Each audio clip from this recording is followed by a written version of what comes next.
Dear friends, আসসালামু আলাইকুম।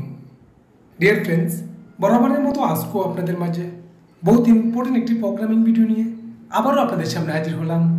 আমি Mohammad Suman Patwari, sewing machine doctor YouTube চ্যানেলে।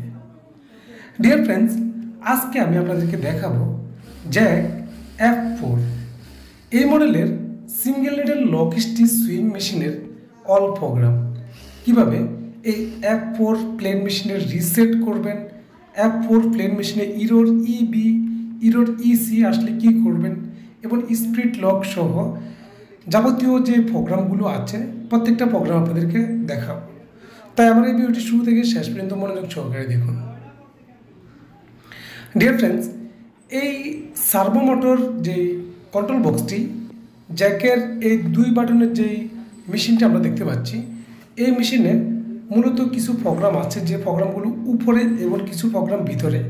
উপর থেকে যে প্রোগ্রামগুলো সেগুলো আমরা এখান থেকে স্পিড মেইন যে স্পিডটা আছে সেটা আমরা কমাতে পারি, বাড়াতে পারি এবং নিডল বার স্টপ পজিশন করতে পারি।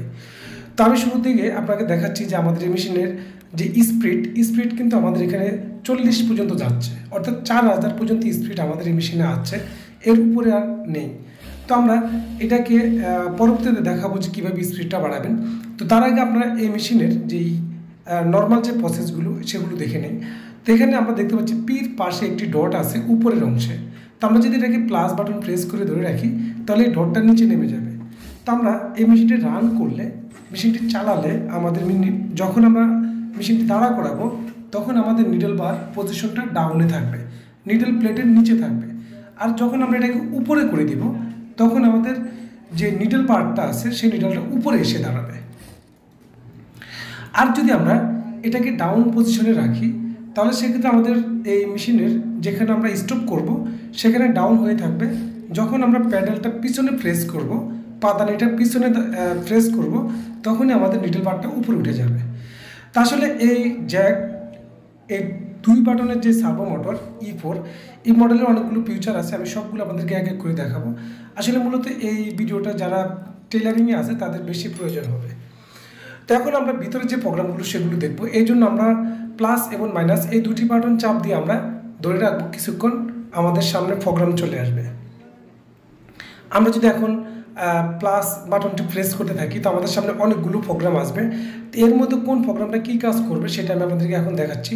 এখানে যে এল দেখতে পাচ্ছেন, এই এল এসে যখন আমরা মাইনাস বাটন প্রেস করব, মাইনাস বাটন হলো ইন্টার বাটন, অর্থাৎ প্রোগ্রামে ঢোকার জন্য।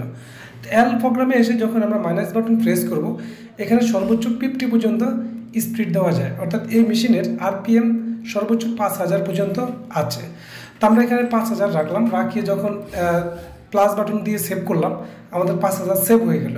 এখন নর্মালি আমরা উপর থেকে এই মেশিনের স্পিড কিন্তু আগে 40 ছিল, 40-এর উপর যেত না, এখন কিন্তু 50 পর্যন্ত যাচ্ছে, অর্থাৎ 4000-এর উপরে 5000 পর্যন্ত আমাদের স্পিড আমরা নিতে পারতেছি।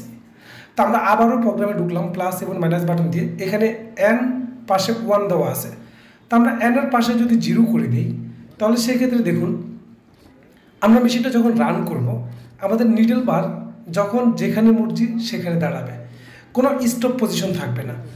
আমরা এতক্ষণ দেখলাম যে আমাদের নিডল বার স্টপ পজিশন উপরে থাকতো, আবার চাইলে নিচে থাকতো, কিন্তু যখন আমরা N0 রাখবো তাহলে আমাদের নিডল বার স্টপ পজিশন থাকবে না, একদম ম্যানুয়াল মেশিনের মতো হয়ে যাবে।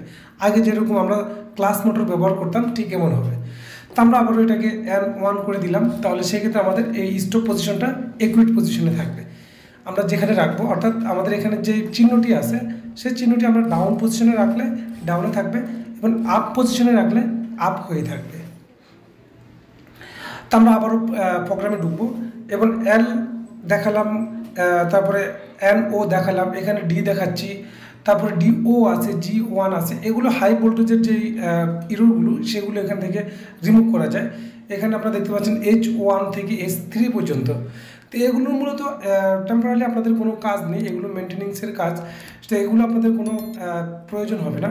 এখানে শুধুমাত্র আপনাদের একটি জিনিস প্রয়োজন হবে, যেটা যদি এই মেশিনে আপনারা যারা টেলারিংয়ে ব্যবহার করেন আপনাদের জন্য যখন ইরোর EB লেখা চলে আসে, EB যখন EB লেখা আসে তখন কিন্তু মেশিনটা আর চলে না, এবং যখন EC লেখা আসে তখনও কিন্তু মেশিনটা চলে না।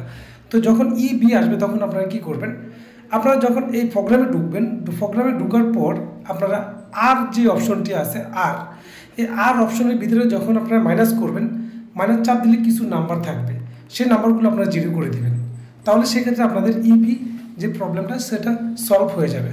এবং আর এর পরে দেখবেন যে ওয়াই, উল্টা ওয়াইয়ের মতো একটি অপশন পাবেন, সেই উল্টা ওয়াইয়ের মধ্যেও কিন্তু কিছু নাম্বার থাকবে, সেই নাম্বারগুলো আপনারা জিরো করে দেবেন। তাহলে ইরোর ইবি এবং ইরোর ইসি, এই দুটো ইরোর কিন্তু হাই ভোল্টেজ এবং লো ভোল্টেজের জন্য আসে, এই দুটি ইরোর প্রবলেম সলভ হয়ে যাবে।